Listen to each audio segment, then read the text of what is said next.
My name is Tiffany. Before getting married, I worked full-time. But the truth is, that company had terrible working conditions. I had nearly 90 hours of unpaid overtime. I thought about working even after marriage, but due to health issues, I decided to quit when I got married. Now, I live a healthy lifestyle, waking up and going to bed at regular hours. My health improved drastically after quitting. My husband, Theo, didn't oppose my decision to quit. He seems to love that I'm home, doing household chores and welcoming him back from work. Back when we were newlyweds, he would often say, "I'm so lucky to have a wife who welcomes me home." Though, after 5 years, that sentiment became a given. But that's to be expected. Still, issues crop up over the years. My mother-in-law, Sarah, who used to be sweet, now often asks, "When will you give me a grandchild?" every time we visit. And she always chooses to say it when Theo isn't around. Years of hearing this has built up a considerable amount of stress for me. To be honest, I don't want to see her because of the pressure she gives. My father-in-law, John, is a quiet, kind man who doesn't interfere. The irony is, it's Theo who says, "Kids are just a hassle, they also cost a lot." Yet, when confronted with his parents, he acts as if it's none of his business. Once I told him, "If you don't want kids, explain it to your parents." But he shrugged it off saying, "Isn't that a conversation for a woman?" At crucial times, he evades responsibility with his own set of values. Because of this, to his mother, I seem the wife who can't have children, and he's the husband supporting her. Finally, I tried to clarify. It's Theo who doesn't want kids. But Sarah, convinced I can't get pregnant, replied, "You're just trying to put the blame on someone else." John sometimes tells Sarah not to interfere with our choices, but she doesn't listen. In the end, Theo doesn't want a hassle of parenting but doesn't want to upset his mother either. It's evident that he's always trying to please his mum. Honestly, I never thought he'd be this unreliable. If a ship were sinking, he'd probably save his mother before me. Yes, he's a bit old-fashioned, but at least you're not living with them. My mother casually responds over a weekday afternoon call. Over the past year, I've often vented to my mother about Theo and Sarah. Although my mom is quiet, she's rational. She patiently listens and often calms me down. I feel guilty sometimes, thinking that a wife shouldn't complain about her husband to her parents. But with Theo not being supportive, my mom is the only person who truly understands me. I'm sorry for always talking about this. I know you have your struggles too. It's okay. Mom's fine now. The hospital tests showed nothing wrong. In reality, she had heart surgery and got a pacemaker just 3 months ago. I was worried when I heard she was going in for the procedure, but she just laughed it off. Reminds me of when I told my husband, he said, "Pacemakers are pretty common these days, it's not that big of a deal."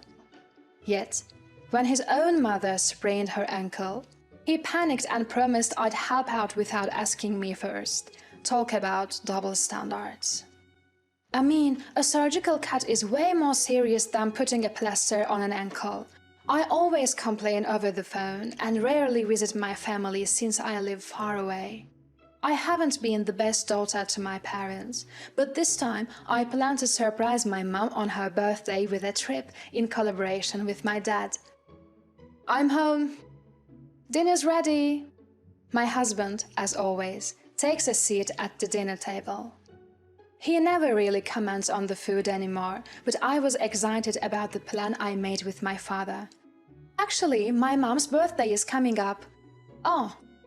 He paused eating his steak and looked at me quizzically. I was thinking of booking a hotel in Lake Tahoe and taking a trip there. Really? He didn't seem too keen. The hotel is quite fancy and it's popular around here. I got a great deal through a contact. Upon hearing the word luxury, his eyes lit up. A luxury hotel? We're getting separate rooms from your parents, right? Yes, we are, and since both my parents will be there, why don't we do some sightseeing in Lake Tahoe together? Sure. At least he seemed somewhat interested. Considering he spends most of his time with his parents, he can't complain about the trip with mine once in a while.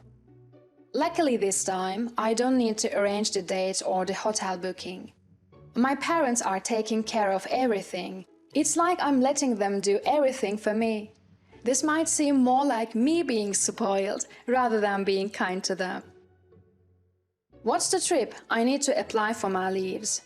My husband threw the question over his shoulder as I was packing in the bedroom. Didn't I tell you? It's on the 23rd and the 24th.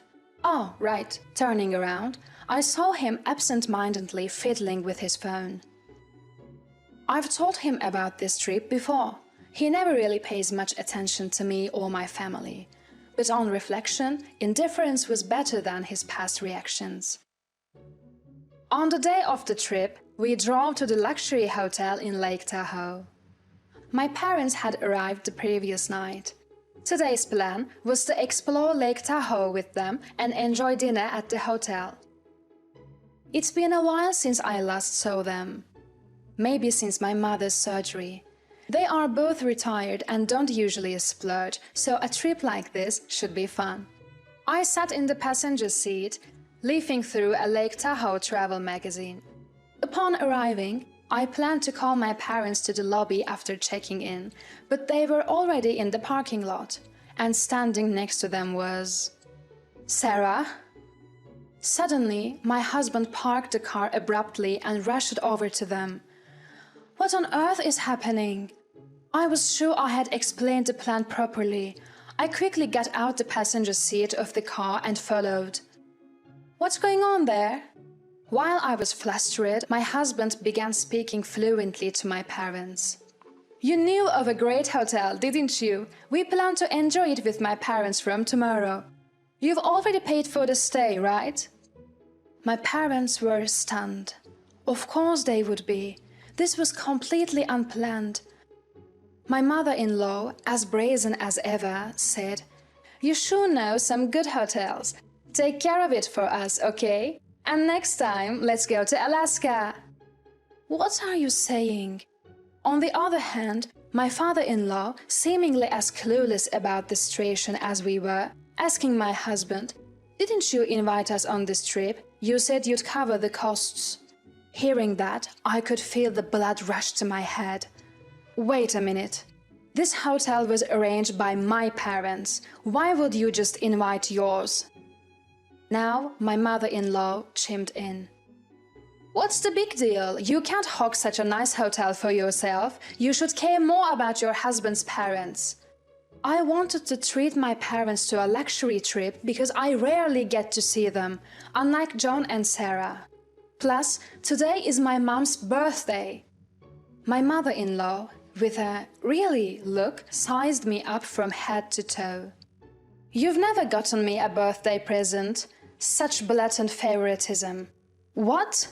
I raised my voice in disbelief. You did send Sarah her favorite flowers recently, didn't you? That was from your son. Stop taking credit for other people's gestures. I looked at my husband, who was avoiding my gaze. He never showed any interest in giving gifts. Since our marriage, I've been the one choosing and giving gifts. So you kept silent about the gift for Sarah. Looking into my husband's eyes, he said something unthinkable. Look, I'm using your money to buy them. It's the same as if I picked and bought them myself. He seemed genuinely annoyed. Generally, after marriage, my parents should be the priority. Send your parents home. What? That's right. From now on, it's quality time for our son and us. My mother-in-law interjected without missing a beat. I was deeply hurt. I never imagined he felt this way. Where did the kind man I married disappear to? Then a robust man in a suit approached us quickly. Is there a problem? Before he could finish, my mother-in-law began speaking at lightning speed.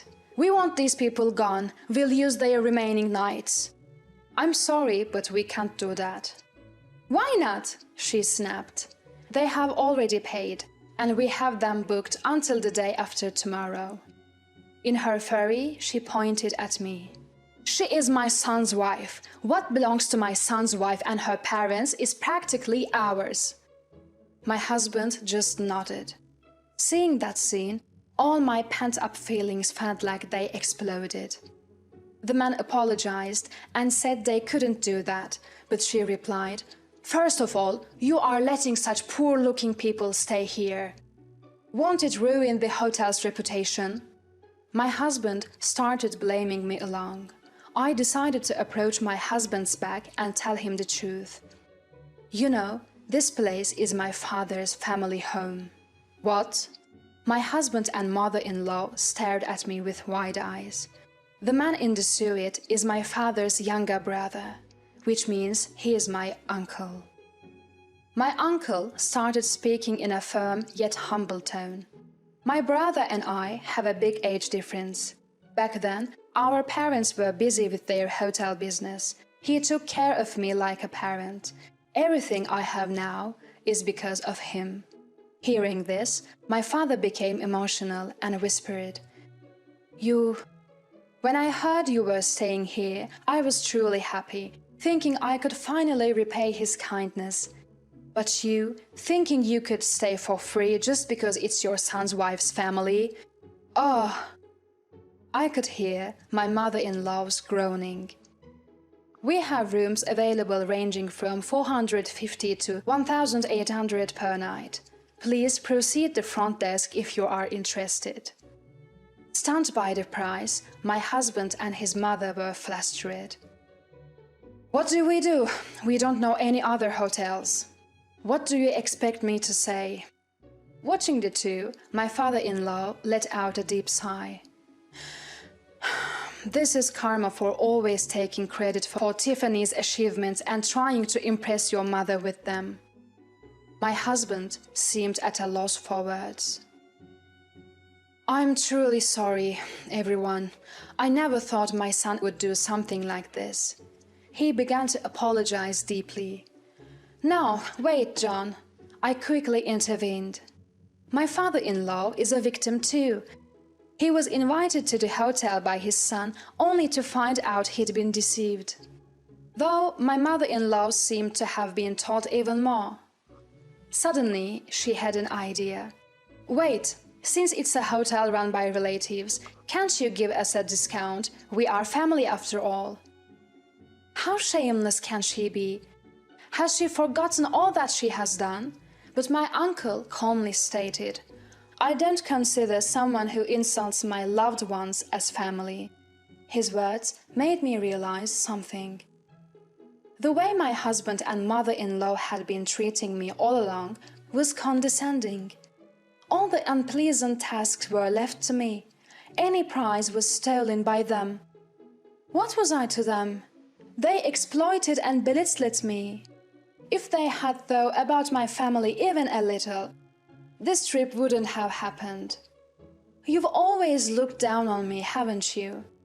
I said, looking at my husband, who hung his head in silence. You thought my parents would let this slide if you pushed hard enough. How awful! I couldn't afford to stay at such an expensive hotel. I just wanted to impress people.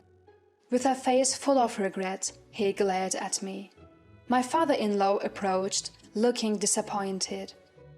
Isn't this just like you? Always trying to look good in front of your mother. Who is the person you should be protecting the most right now? Huh? My husband stood still, looking confused. With a stump face, my father-in-law continued. Listen, you are married. Your priority should be protecting your wife, not impressing your mother. And yet, you... My husband looked away. But I noticed the expression on his face. he will always choose his mother, no matter what anyone says.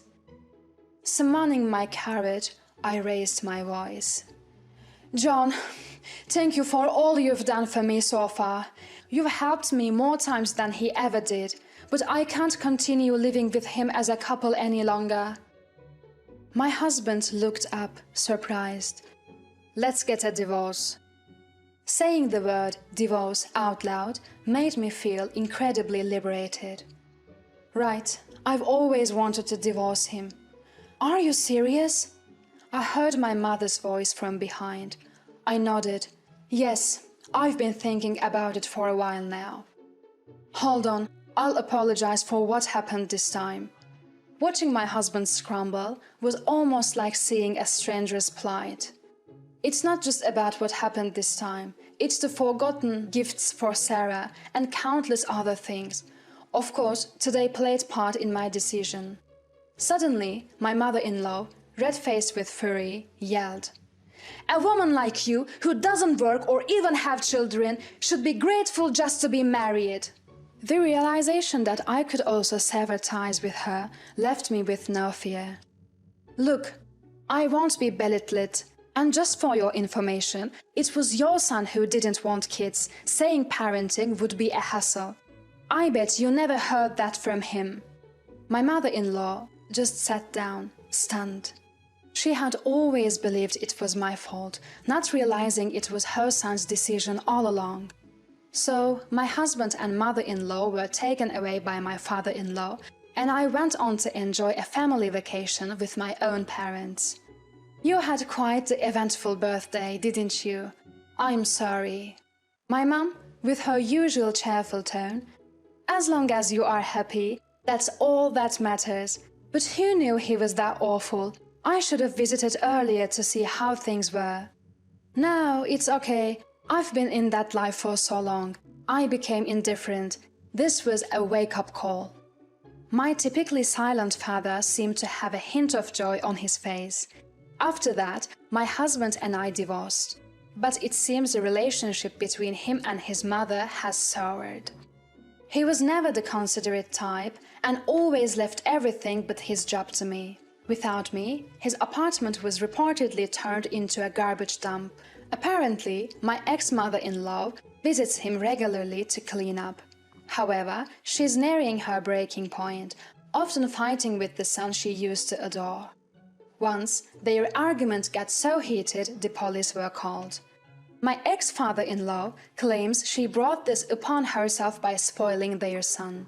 Interestingly, on the day of the hotel incident, a neighborhood association president, whom my ex-mother-in-law was close with, was vacationing there too. He saw all her unreasonable antics. As a result, she's lost all respect in their community, labeled as the mother of the husband who bullied his wife into divorce. As for me, I found a job at my uncle's hotel. Searching for a job post-divorce, he offered me a position, keeping the fact that I'm the owner's relative a secret. I'm now learning from more experienced staff members. The hotel job requires meticulous attention, and while there are tasks I haven't mastered yet, and times I've been corrected. It's a far cry from the unappreciated housework I did before. Every effort here gets its due recognition.